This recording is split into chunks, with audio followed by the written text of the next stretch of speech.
Hiver 2014. New York se découvre sous un épais manteau de neige. Un froid polaire inédit. Les températures tombent et les records aussi. De mémoire d'Américains, on n'avait jamais vu cela. Ces dernières années, le pays est de plus en plus confronté à des aléas climatiques ou à des phénomènes extrêmes. Autrefois, on jetait des offrandes à la mer pour calmer les dieux. De nos jours, on jette des maisons dans l'océan et les dieux ne sont toujours pas apaisés. Ouragan Sandy, fin octobre 2012. C'est effrayant de penser que la Big One puisse recommencer. Nous ferons du mieux que nous pourrons pour protéger nos résidents et nos maisons. En Oklahoma, pour la 4e fois depuis 1999, la ville de Moore est en partie dévastée par une tornade de force 5.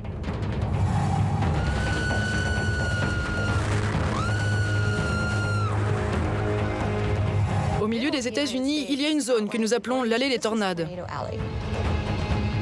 L'Amérique fragilisée. Les dieux sont-ils tombés sur la tête?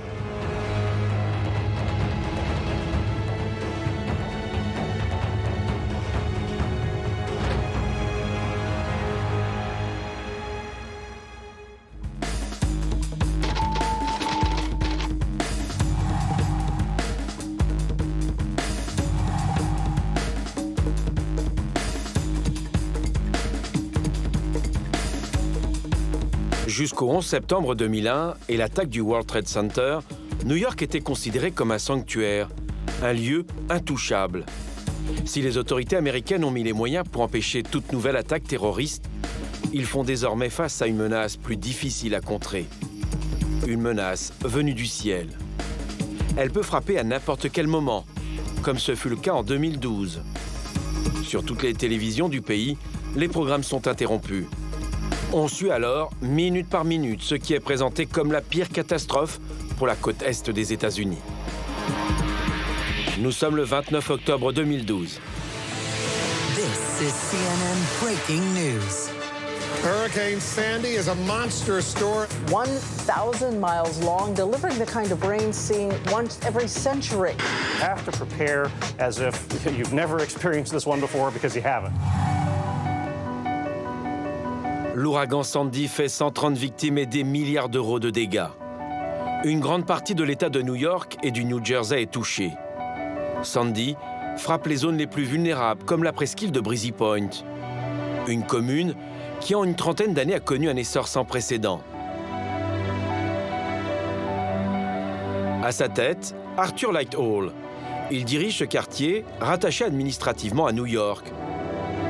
Autrefois, un lieu de villégiature pour la classe moyenne de Big Apple.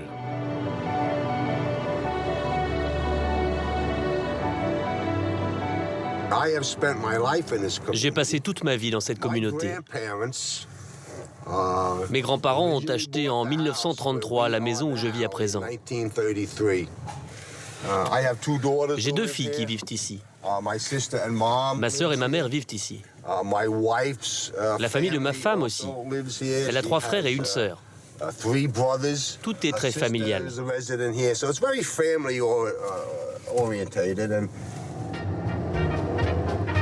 Ses grands-parents construisent d'abord un bungalow. Dans les années 30, les locaux surnomment cette presqu'île la Riviera irlandaise. Ils passent ici leurs week-ends et leurs vacances. Des dizaines de familles se retrouvent sur la plage autour de pique-niques. La presqu'île à cette époque est non constructible. Il n'existe aucune route en bitume, aucune infrastructure collective. Rien à voir avec aujourd'hui. Notre communauté n'est plus un simple rassemblement de bungalows. Aujourd'hui, il y a entre 75 et 80% des gens qui résident ici à l'année. Ce sont les migrants irlandais, puis italiens, qui investissent en premier les lieux. Le provisoire devient définitif. Mais la douceur de vivre sera brisée le 11 septembre 2001. Cette croix, réalisée à partir des décombres du World Trade Center, témoigne du lourd tribut payé par Breezy Point. En ce jour funeste pour l'Amérique, 32 habitants qui vivaient là trouvent la mort. Parmi eux, 11 pompiers. Après un tel drame, Arthur n'imaginait pas que Breezy Point serait 12 ans plus tard sous les feux de l'actualité. En quelques heures, une partie des maisons est détruite par l'ouragan Sandy. Voici notre communauté. Il y a 2837 maisons et chacune d'entre elles a subi des dommages à cause de la tempête. Je pense que nous avons été l'endroit le plus touché de New York. Nous nous sommes retrouvés totalement isolés. Partout, il y avait entre 1,20 m et 1,50 m d'eau de mer. Il n'y avait plus d'électricité, plus de gaz. Le téléphone ne fonctionnait plus. Et sur toute l'étendue de la ville, il n'y avait plus d'eau courante. Pendant un peu plus de 3 semaines, c'était une ville fantôme.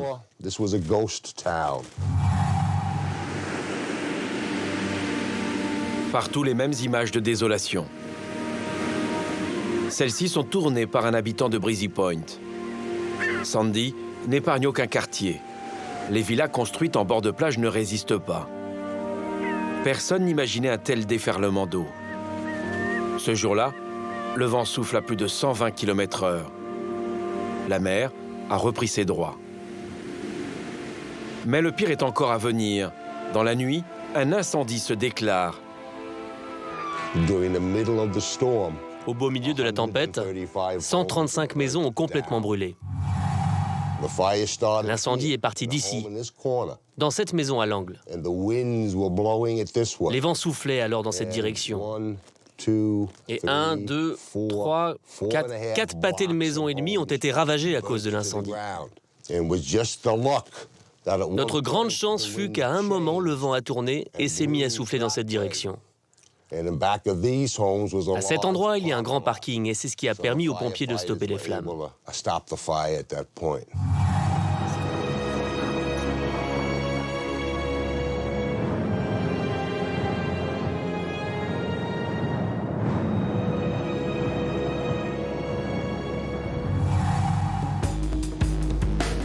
Plus loin, de l'autre côté du pont, les habitants n'ont pas été épargnés. Vu du ciel, le quartier semble intact. Mais 18 mois après le passage de l'ouragan Sandy, des familles entières ne peuvent toujours pas regagner leur domicile. La fille d'Arthur Lightroll vit aujourd'hui avec son mari et ses 2 enfants chez ses beaux-parents. Elle attend un nouveau bébé. Elle revient là où elle avait cru pouvoir passer des jours tranquilles.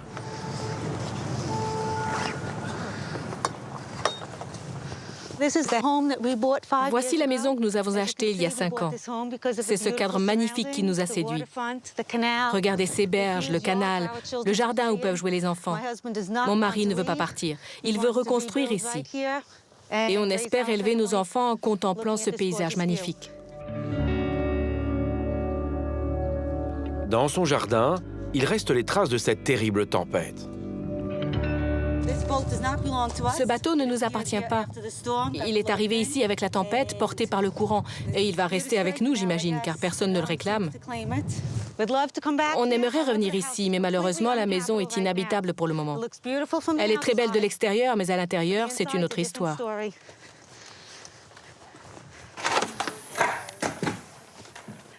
Voici la maison que nous avons achetée, mon mari et moi, il y a 5 ans, quand on s'est mariés.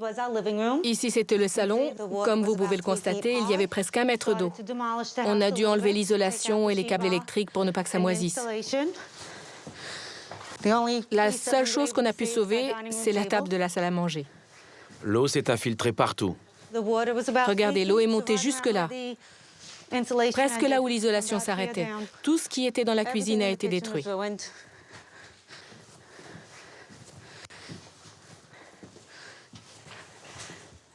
Ça, c'était notre chambre.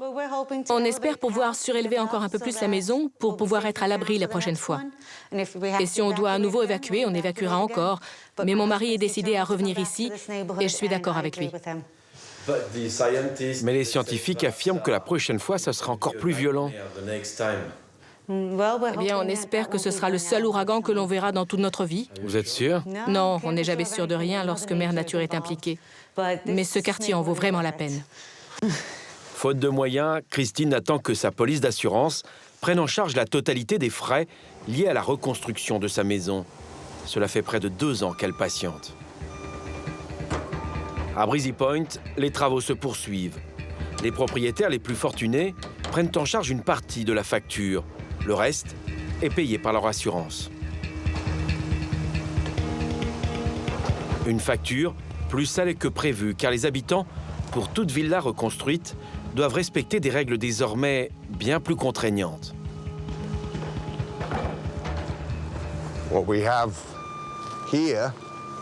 Nous sommes au cœur de là où s'est déroulé l'incendie. Il y a 14 mois, c'était le chaos ici. Mais comme vous pouvez le voir aujourd'hui, c'est un gigantesque chantier.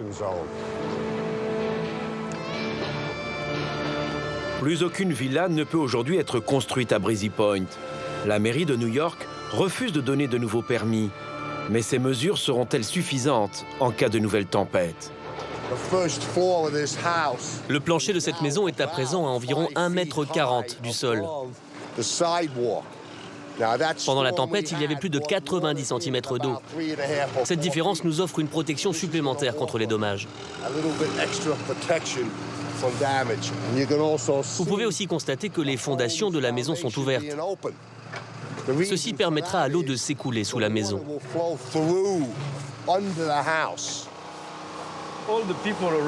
Tous les gens qui vivaient ici ont décidé de reconstruire. Ils n'ont pas peur d'un nouvel ouragan?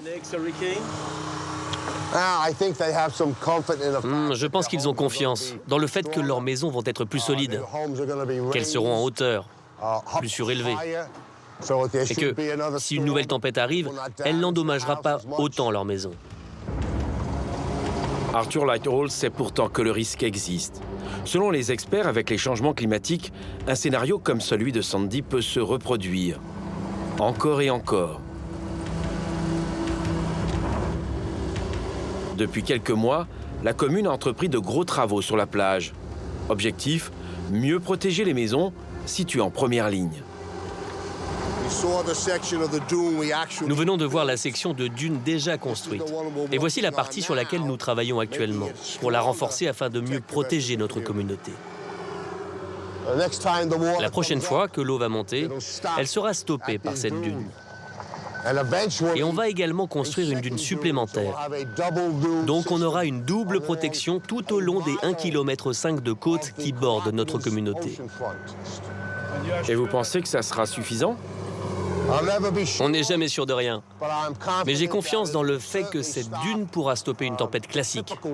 Une super tempête, je ne sais pas en revanche. Et la Big One?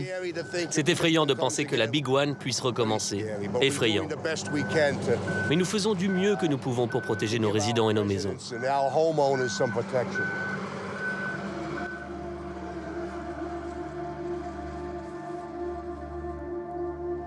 Vu du ciel, les dunes paraissent dérisoires. 2 monticules pour protéger une commune de près de 10 000 habitants. Et ce n'est pas qu'une vue de l'esprit, c'est le sentiment des experts que nous avons rencontrés lors de cette enquête. Ce survol du littoral montre à quel point la zone est vulnérable. Sur des dizaines de kilomètres, des centaines d'immeubles ont été construits en bord de plage. Sandy a touché de plein fouet ses résidences. La population se croyait à l'abri.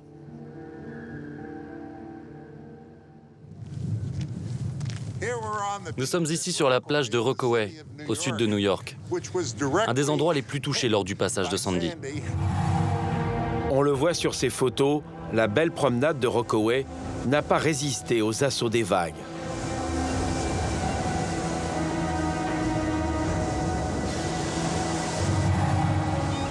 Nicolas Koch est le premier à avoir imaginé qu'un tel drame pouvait se produire ici. Vous pouvez voir là-bas quelques travaux de restauration. Le devant de ces immeubles a été reconstruit et de ce côté, vous pouvez voir les ruines de la promenade, qui a été totalement détruite par les vagues lors du passage de Sandy. La chose importante à constater, c'est le niveau de développement de l'urbanisme sur la côte.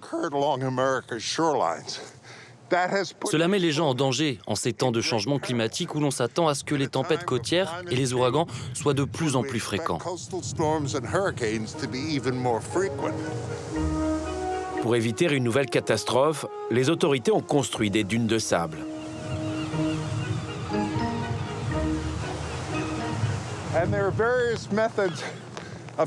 Sur cette plage, on peut voir plusieurs moyens mis en place pour se protéger des ouragans. Le premier, ce sont les sacs de sable. Ça fonctionne plutôt pas mal tant que le sac n'est pas déchiré. Et là-bas, nous avons une dune de sable, construite au bulldozer, qui va être végétalisée. Vous pensez que ça pourrait être efficace face à un nouvel ouragan comme celui de Sandy? Dans le cas d'un ouragan comme Sandy, avec les dégâts qu'on a connus, cela retardera l'inondation de ces maisons, mais pas beaucoup plus. Plus loin, Nicolas Koch veut nous montrer qu'il y a pire encore. Nous sommes à moins d'1 kilomètre à vol d'oiseau de l'un des plus grands aéroports américains, Kennedy Airport. Et juste devant, le train qui relie la péninsule de Rockaway jusqu'à la ville de New York. L'ouragan Sandy avait submergé cette zone. L'aéroport avait même été fermé plusieurs jours. C'est ce qu'on appelle un point critique. Les bas-côtés de la voie ferrée sont si proches de l'eau qu'elle sera submergée en cas d'inondation ou d'ouragan. Si à certains endroits, comme ici, la voie de chemin de fer a été construite à 7 ou 8 mètres au-dessus du niveau de la mer, ailleurs, le train roule parfois à moins d'1 mètre au-dessus de l'eau. On dit souvent que l'on peut expliquer plein de choses aux New-Yorkais, mais qu'ils ne retiennent pas grand-chose. Ils ne veulent pas comprendre qu'ils sont en danger. Mais tôt ou tard, une grosse tempête ou un énorme ouragan arrivera. Et ces endroits sont les emplacements les plus vulnérables des États-Unis, les plus exposés aux tempêtes. Lorsque j'ai commencé à parler des vulnérabilités de New York, les médias m'ont surnommé Docteur Apocalypse, comme si je parlais de choses qui n'arriveraient jamais. Après Sandy, on m'a demandé s'il m'appelait toujours Docteur Apocalypse. Alors j'ai répondu non, à présent, il m'appelle beaucoup plus souvent. Pour Nicolas Koch, la ville de New York risque de connaître de nouveaux épisodes apocalyptiques. Les autorités américaines sont-elles conscientes de cette épée de Damoclès au-dessus de leur tête? Kaz Holloway est l'ancien adjoint au maire de New York. C'est lui qui a été chargé de mettre en place un plan d'action. Après Sandy, près de 4 milliards d'euros ont déjà été investis pour reconstruire la ville et la rendre plus résistante. Mais pour certains experts, la mairie n'a pas pris la seule décision qui s'imposait. Les gens ont obtenu leur permis de construire pour reconstruire leur maison à la même place. Ils doivent juste la surélever. L'élévation est l'une des principales manières de... Oui, mais enfin, vous auriez pu leur demander de déménager? Non, absolument pas. New York... Mais ça peut être très dangereux. Non, je pense qu'il faut baser nos décisions sur des données précises et sur ce qui va protéger au mieux les gens, mais aussi sur ce qui va faire de New York une ville où on peut vivre en sécurité. La côte est un aspect clé de New York. On ne peut pas se permettre d'abandonner la côte. On a besoin de construire plus intelligemment et de façon plus sûre. Mais c'est risqué pour les gens. Ça dépend de votre définition du risque. Si vous surélevez votre maison et que vous vous tenez informé des prévisions météo, si quand une tempête approche, vous prenez des mesures et éventuellement vous envisagez d'évacuer, oui, bien sûr que c'est sûr d'habiter au bord de l'eau. Après la tempête, vous rouvrez votre maison et vous vous réinstallez. Nous avons la même situation en France. C'est pour cela que j'insiste. Les gens qui vivent sur le littoral savent que c'est dangereux, mais ils restent. Mais c'est de la responsabilité des politiques que de leur dire de bouger parce que c'est dangereux. Écoutez, on a fait le tour de la question. Impossible de déplacer les populations qui vivent dans les zones les plus vulnérables. Car cela signifierait, par exemple, déménager les abords des quartiers comme Manhattan. L'île, la plus connue au monde, est cernée par 2 fleuves, l'East River et l'Hudson, ce qui la rend très sensible à la moindre montée des eaux. I covered New York weather for 25 years. I have never seen water in Lower Manhattan. There is water now on the streets in Lower Manhattan. There's another big issue with regard to the evacuation. 400,000 New Yorkers. Des secteurs névralgiques comme cette centrale électrique sont directement affectés. Située au bord de l'East River, elle permet à quelques centaines de milliers d'Américains d'être éclairés et chauffés. Mais le soir du 29 octobre 2012, la centrale explose. C'est le blackout.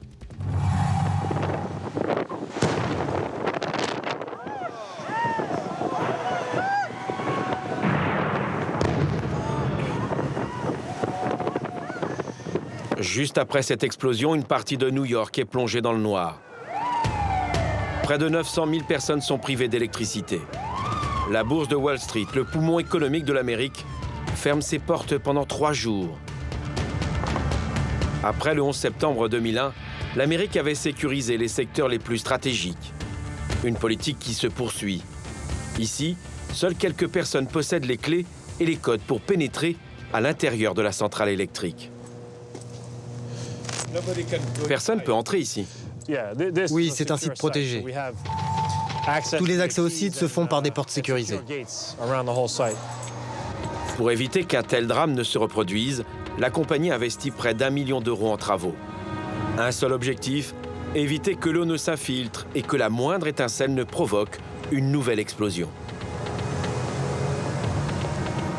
Le soir de Sandy, quand l'eau atteint son niveau maximum, l'équipement qui se trouve juste derrière moi a été submergé, alors qu'il était encore sous tension. Quand il a été complètement noyé, cela a provoqué l'explosion qu'on connaît.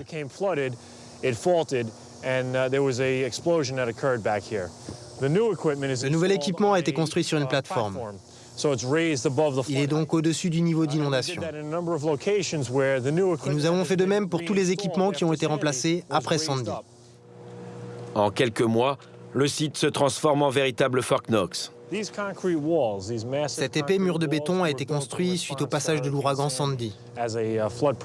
C'est une mesure pour nous protéger des inondations. Tout le site est entouré de ce mur. Nous avons aussi installé des pompes qui rejettent l'eau à l'extérieur du site.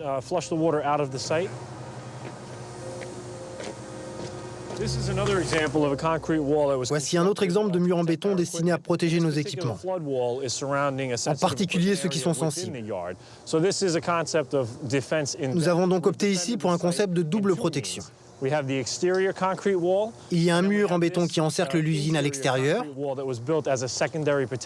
et un autre mur à l'intérieur. Ces murs sont équipés de portes en aluminium qui peuvent être fermées facilement en cas d'inondation. On peut les verrouiller et ainsi être à l'abri des inondations. Régulièrement, les responsables organisent des exercices pour être opérationnels le jour J. Regardez un autre exemple. C'est le prototype d'une armoire électrique. Nous l'utiliserons peut-être dans quelques années. On peut la surélever grâce à une manivelle. Si par exemple sa hauteur normale est celle-ci, et que l'eau commence à monter, alors on peut très simplement la rehausser grâce à cette manivelle.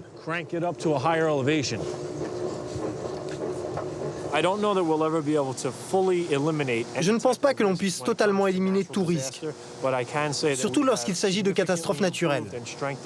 Mais je peux affirmer que nous avons renforcé nos équipements de manière significative contre tout événement comme un ouragan de type Sandy. Par le passé, New York City a déjà été frappée par de violentes tempêtes. À chaque fois, la ville a oublié. Amnésie collective. L'ouragan Sandy a-t-il fait l'effet d'un électrochoc? Peut-être. Mais ce type de phénomènes extrêmes ne peut que se reproduire. Pour les experts en changement climatique comme Nicolas Koch, il n'y a là aucun doute. La côte est des États-Unis est très vulnérable. Pire, c'est l'une des plus fortement peuplées du pays. Nous sommes retournés le voir à l'université. Pensez-vous qu'un autre ouragan pourrait frapper New York encore plus gravement que Sandy? Selon les experts, il ne fait aucun doute qu'une énorme tempête frappera à nouveau l'Amérique du Nord. Elle frappera quelque part entre Long Island et New York, causant de nombreux dégâts jusqu'à la Nouvelle-Angleterre. La Big One est encore à venir. Aujourd'hui, le professeur Nicolas Koch n'est plus seulement écouté par ses étudiants, les autorités le consultent. Mais lui continue à s'interroger sur la réaction des populations. L'Amérique est une démocratie. En Russie, le Kremlin aurait dit « Allez, tout le monde doit évacuer ». Mais aux États-Unis, chacun est libre de faire ce qu'il veut. Et les gens ne veulent pas y croire. Ils ne voulaient pas croire que Sandy pouvait arriver.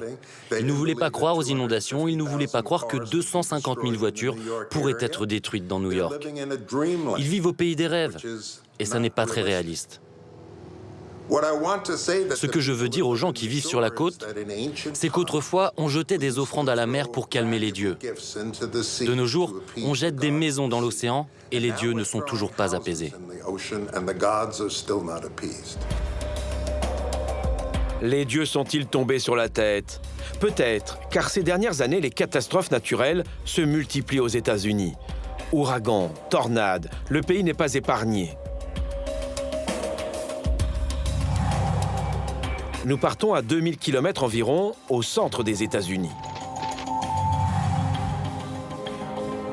Nous sommes dans l'État de l'Oklahoma, à quelques kilomètres de la capitale de l'État, Moore. C'est ici que Ben Holcomb s'est installé en 2010, un lieu qu'il n'a pas choisi par hasard. J'aime observer la puissance colossale de la nature. Il y a tellement d'énergie concentrée dans l'atmosphère. Les tempêtes me rendent heureux. J'aime les éclairs, j'aime la puissance des tornades. J'aime regarder les orages supercellulaires. Je n'aime pas lorsque cela détruit des maisons, mais hélas, ça en fait partie. Depuis 2007, Ben Holcomb chasse et filme les tornades, et la région est l'endroit idéal pour assouvir sa passion. Je me suis réveillé un peu tard ce jour-là, parce que j'avais chassé les tornades les 2 jours précédents sans beaucoup de succès. La première chose que j'ai faite, c'est de regarder mon ordinateur. Et sur le site du Centre de prévision des orages, ils annonçaient que toutes les conditions étaient réunies pour les tornades. Alors j'ai décidé de partir les chasser. Sa voiture est équipée de tous les instruments pour repérer et filmer la moindre tornade qui s'abat dans le coin. En ce jour de mai 2013, avec 2 de ses amis, il va vivre une expérience unique. Tornado emergency. Tornado emergency. Well, he's the one going slow. There's nobody in front of him. He's going 3 miles an hour. Go, go, go, go! Il est 15h10. Avec nous ce jour-là, il reprend la route qu'il a empruntée le 20 mai 2013 pour suivre cette tornade, l'une des plus violentes qu'ait connue l'Amérique. Quand on a vu la tornade toucher le sol la première fois, elle était juste en face, de l'autre côté de l'autoroute, à l'ouest. Ça a commencé par une fine trompe d'éléphant, mais le cône de la tornade s'est élargi très rapidement.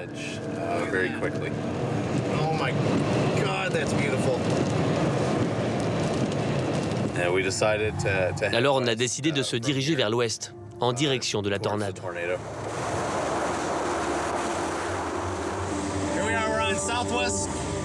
We're on 19th Street here in Moore. Going west. Watch your language. We're on 19th Street here in Moore. We're going west. There's a huge wedge on the ground. It's about ready to impact the city of Moore. Oh yeah, there we go. Right here. On était un peu excités à ce moment-là, mais on s'est rendu compte que la tornade allait frapper la ville de Moore et que ça allait être désastreux. All right, west, east, let's go! Dans ces conditions, il est impossible d'approcher du cœur de la tornade à moins de 3 km. En arrivant sur ce parking, on s'est garé juste là. On voyait l'éolienne qui est juste ici. Il n'y avait pas beaucoup de vent à cet endroit, alors que la tornade était juste à côté. La tornade avait grossi et il y avait plein de débris qui volaient tout autour. Oh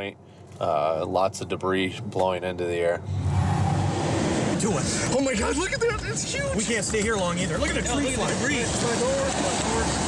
Oh my God. Dude, this is the best tornado I've ever shot. Oh my God, look at that! Oh my fucking God!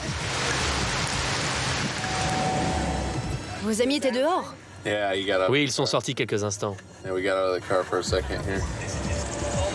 All right, we gotta go. Go, go, go, Get in the car. Get in the car. Go, go, go. Just don't stop, Bill. Don't stop. Don't stop. Holy shit. Lots of debris. Lots of debris. Go, go, go, go, go. Go, go, go, go, go. La tornade était juste derrière nous et l'ambiance était très tendue dans la voiture. On voulait quand même rester en sécurité, mais c'était très risqué. We're not playing four-way stop. Go! All right, go left, go left, go left. Go, go, go, go, go, go! Go! Go! Go! Go, go, go, go! I know this area. You need to go south? Do you think we need to go south? Okay, go, go, go. Yeah, Bill, this does not take you south. I will tell you where to turn, just drive. This is probably one of the hardest days of my life right now. I know. Ben Holcomb revient à l'endroit même où lui et ses amis ont filmé la tornade au moment où elle pénètre dans la ville de Moore.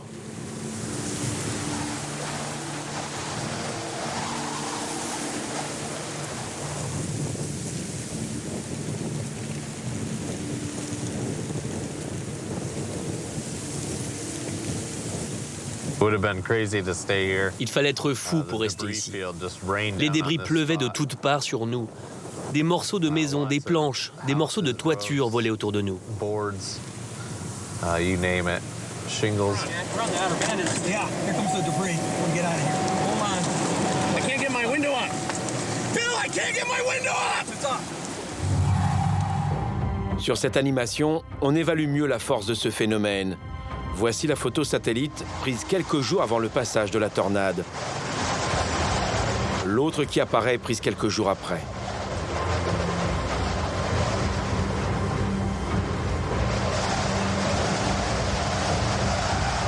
Au total, le passage de la tornade sur la ville de Moore n'aura duré que 39 minutes. Elle aura parcouru près de 27 km. Ce jour-là, un policier et un autre chasseur de tornades sont allés encore plus près. Image impressionnante.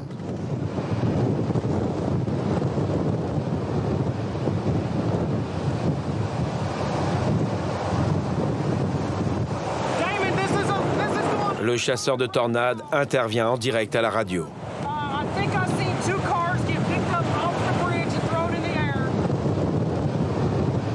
11 jours plus tard, une autre tornade frappe la région. Phénomène exceptionnel. Ce jour-là, 8 personnes meurent. Parmi elles, 3 chasseurs de tornades. 32 morts et près de 400 blessés.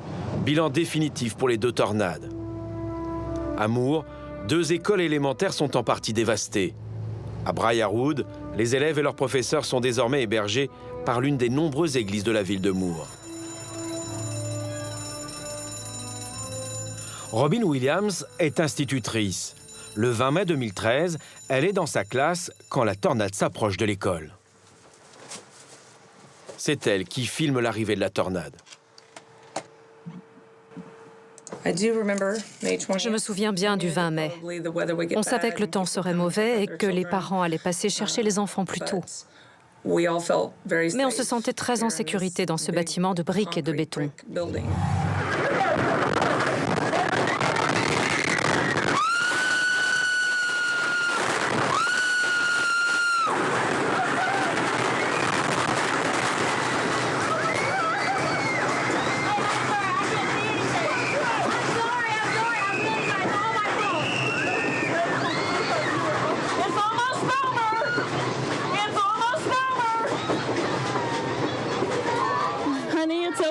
It's almost over.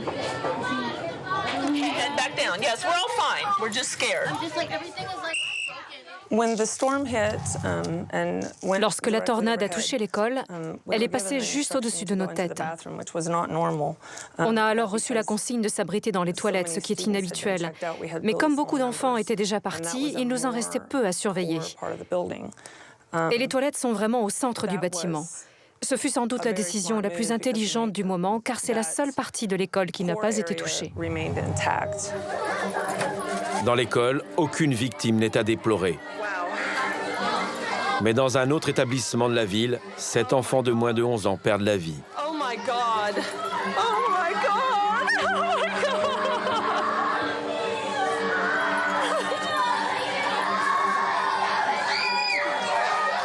Mes enfants étaient dans l'école ce jour-là, parce que je n'avais pas écouté les bulletins météo au cours de la journée. J'avais juste en tête les consignes de l'administration qui nous avaient demandé de nous mettre à l'abri. J'ai fait sortir mes élèves dans le couloir et je leur ai dit « Nous sommes dans un bâtiment très solide et il ne peut rien nous arriver. Ce n'est probablement qu'une précaution. » Quand on voit sur une carte météo la zone qui va être traversée par une tornade, on ne pense jamais qu'on va être touché et qu'on va l'être si sévèrement.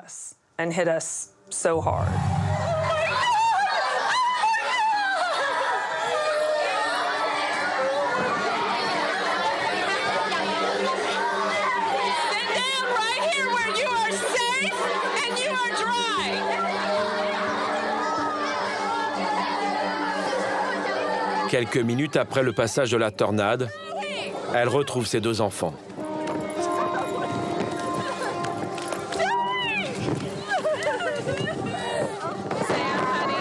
Ils sont sains et saufs. Les enfants ont été très choqués de voir leur école totalement détruite. Heureusement, on était en fin d'année scolaire, donc ça n'a pas trop chamboulé les cours.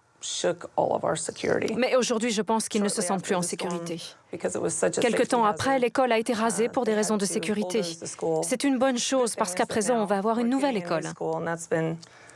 C'est formidable car les enfants qui passent devant voient que le bâtiment est neuf. Ça sent le neuf quand on passe devant. Grâce à ces photos aériennes, on comprend ce que ces enfants et leurs professeurs ont vécu. Le chaos n'a duré que quelques minutes. Shaylee McMillan est la directrice de cette école meurtrie. Ici, c'est mon bureau. Il est dans l'église baptiste où nous sommes désormais hébergés, jusqu'à ce que la nouvelle école soit construite. Vous avez de la chance d'avoir trouvé un tel bâtiment. Ah oui, on a toutes ces salles de classe. On a une aire de jeu pour les maternelles. On utilise chaque pièce de ce bâtiment. Mais l'église continue ses activités le mercredi et le dimanche. On partage donc ces lieux avec elle. Est-ce que vous avez expliqué aux enfants ce qui est arrivé et ce qui pourrait encore arriver? Oui, bien sûr. On essaie de ne pas dramatiser. Il y a des psychologues qui viennent leur parler. On travaille sur la relaxation, la respiration en cas de crise d'angoisse. Et on a fait venir le monsieur météo local pour leur expliquer comment fonctionne une tornade, les signes qui annoncent son arrivée. Il faut faire attention qu'ils ne s'inquiètent pas pour rien. Donc on y travaille et les enfants vont mieux. Un des parents d'élèves a réussi à collecter assez de casques pour tous les enfants du district. C'est une protection supplémentaire pour nos élèves. Les professeurs peuvent en donner un à chaque enfant pour les protéger des débris. Comme ça, ils sont vraiment en sécurité.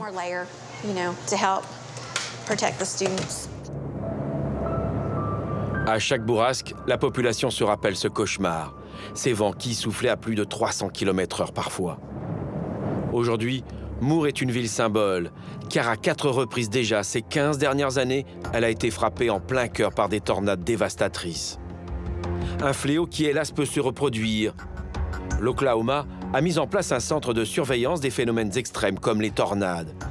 Plusieurs radars sont installés sur le campus universitaire. Ils surveillent en permanence les dangers venus du ciel.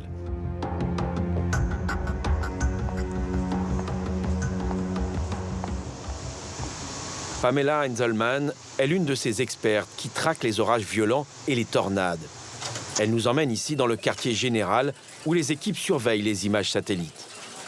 Nous sommes en mai, c'est le début de la saison des tornades. Les jours où il y a une tornade qui menace, la salle est pleine de monde. Tout le monde se réunit et grâce au radar électronique, on surveille l'évolution de la tornade. Sur cet écran, vous pouvez voir une zone bordée de lignes rouges. Nous centrons le radar sur cette zone car il y a une tempête. Elle est entourée d'un trait blanc et vous pouvez observer que les données sont mises à jour très fréquemment. Cette tempête est actuellement en train de se déplacer vers le nord-est, vers l'Arkansas. Tout cela en temps réel. Oui, en temps réel. Le radar à balayage électronique nous permet d'analyser une tornade bien plus rapidement qu'on ne pourrait le faire avec un radar conventionnel.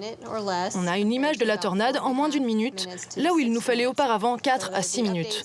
La mise à jour est si rapide qu'on a davantage l'impression d'avoir une vidéo que des photos. La région est connue pour posséder un sous-sol très riche en pétrole, mais elle est également située dans un couloir très dangereux. Voici une carte des États-Unis. Sur la côte est, comme vous pouvez le voir, nous avons New York. Ici, la Californie et Los Angeles. Là, c'est le golfe du Mexique et au milieu des États-Unis, entouré en orange, c'est l'allée des tornades. Les tornades se produisent plus généralement au printemps, avril, mai et juin. Ce qui caractérise cette zone, c'est sans doute un air chaud et humide en provenance du Golfe, et simultanément de l'air froid qui descend du nord. Et c'est dans cette région que les masses d'air se rencontrent et forment des tornades.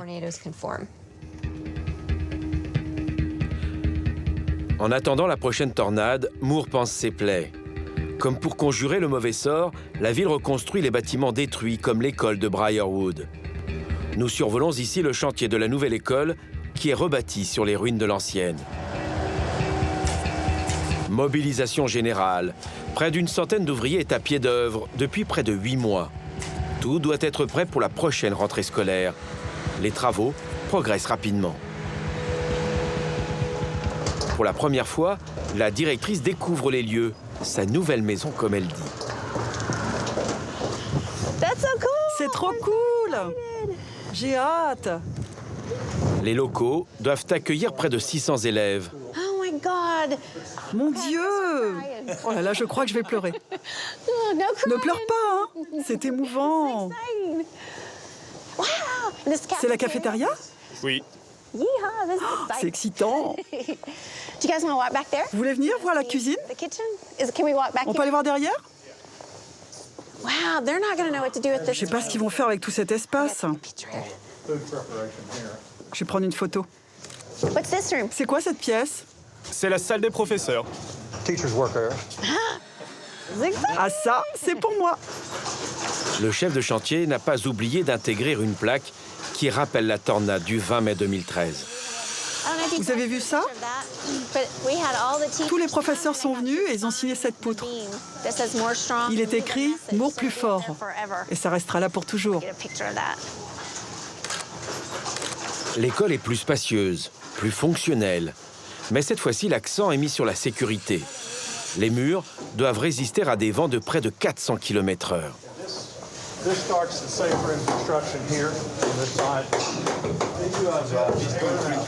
Vous aviez des murs en béton comme ça avant? Oui, on avait des blocs qui ressemblaient à ça. Mais je crois que ce n'étaient pas les mêmes. La différence, c'est qu'ici, tous les murs sont remplis de béton. Les parpaings sont constitués de cellules et il y a des renforts ici, ici et ici. Chaque bloc a 2 renforts et ils sont remplis de béton.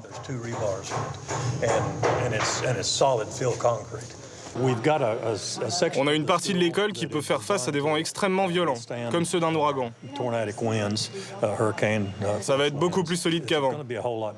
Mais personne ne peut garantir qu'il n'y aura plus de dégâts. L'architecte a également prévu de nombreux abris pour protéger les enfants et leurs professeurs. La directrice semble rassurée. Comment vous sentez-vous? Excitée, très excitée. Je suis soulagée et contente qu'il y ait cet abri qu'on pourra partager avec les parents et les professeurs. On a un abri pour se réfugier en cas de tornade. Les travaux se poursuivent. En août, tout doit être prêt.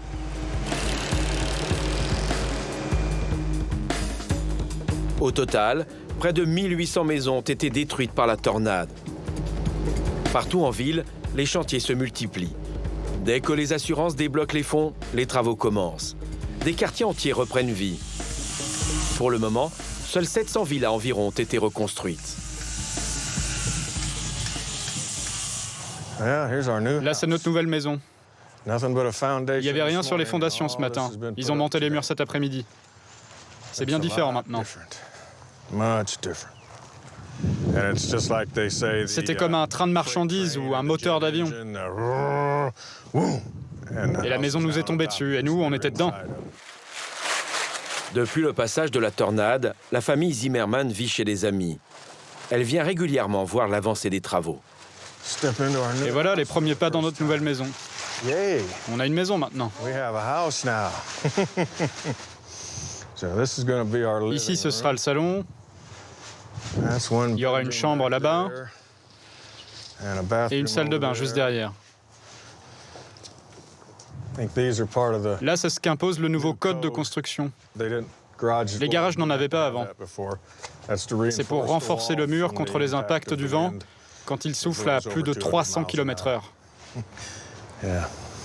Ce sont les nouvelles normes adoptées par la mairie de Moore. Pour chaque maison, le surcoût est supérieur d'environ 10%. Vous n'avez pas peur qu'une tornade vous frappe à nouveau?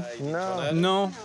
Non, c'est la 3e tornade de catégorie 5 qui frappe Moore et on n'a jamais eu peur. Vos vies ont été épargnées, mais il a fallu rebâtir votre maison. Et vous devrez peut-être encore la rebâtir. C'est pour ça qu'on continue de payer une assurance.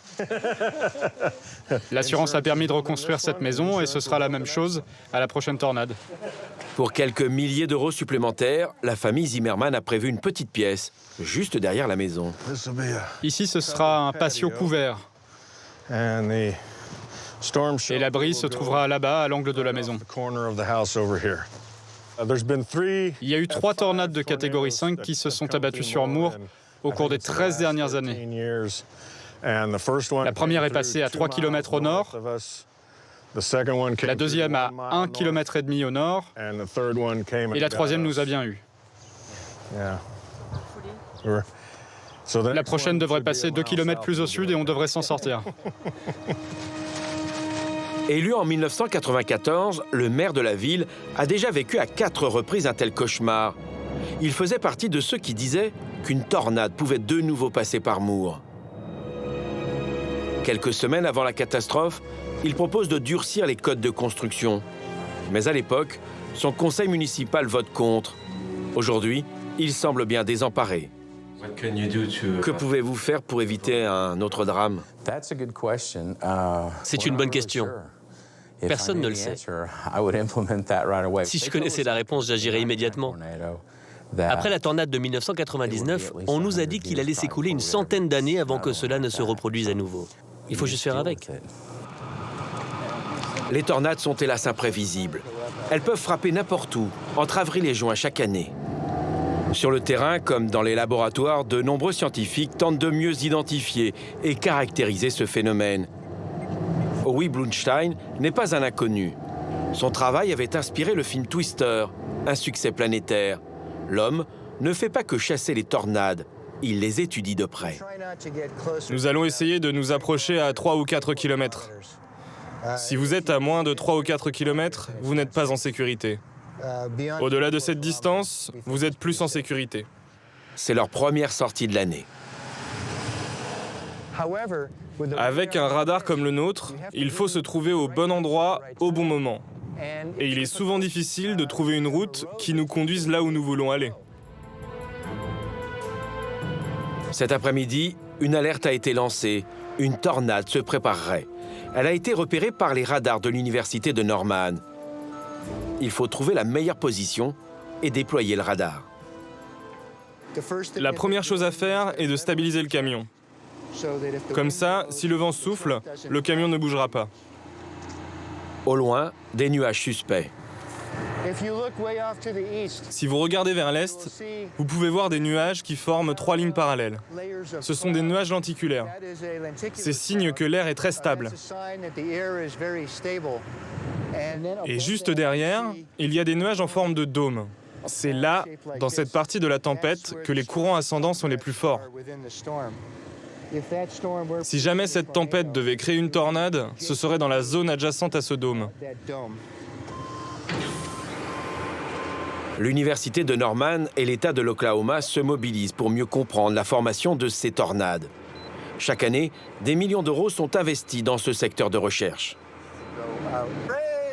L'afficheur de vélocité fonctionne. Formidable. Excellent. Il n'y a pas de tornade dans cette tempête. Ce sera plus de la grêle et pas mal d'éclairs. Fausse alerte, mais chaque sortie est porteuse d'enseignements.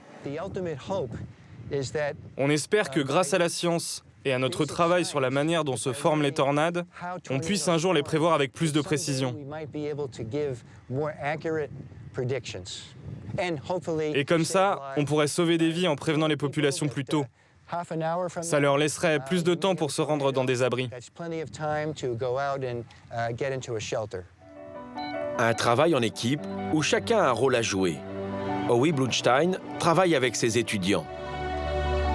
À l'université, Pamela Eiselman, elle, récupère toutes les données possibles pour les analyser.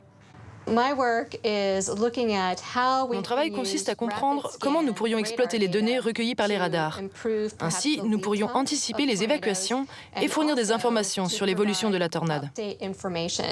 Le radar à balayage électronique nous permet aujourd'hui de mieux observer les trajectoires des tornades et d'étudier leur déplacement. Lorsqu'une tornade arrive, si on la scanne toutes les minutes, on aura de bonnes informations sur sa position. Parfois, les tornades changent de trajectoire, elles ne se déplacent pas toujours en ligne droite. Si une tornade va d'abord à gauche, puis à droite, nous devons être en mesure de la détecter au plus vite et ainsi ajuster nos prévisions des zones qui pourraient être touchées. Un travail essentiel pour éviter des pertes humaines. Il existe bien une autre solution, mais personne ne veut ou n'ose l'envisager. Vous savez, les gens nous demandent pourquoi nous restons ici. C'est notre ville et c'est ici. Où voulez-vous que j'aille? En Californie, il y a des tremblements de terre. À Washington, c'est les glissements de terrain. Vous savez qu'il y a des tornades partout dans le sud? Et je n'ai pas envie de vivre à New York. C'est notre ville et c'est ici que nous voulons vivre. À New York, quand nous avions rencontré le professeur Nicolas Koch, il nous avait confié que c'est l'ensemble des États-Unis qui est vulnérable aux catastrophes naturelles. Pour lui, c'est même le pays le plus dangereux de la planète.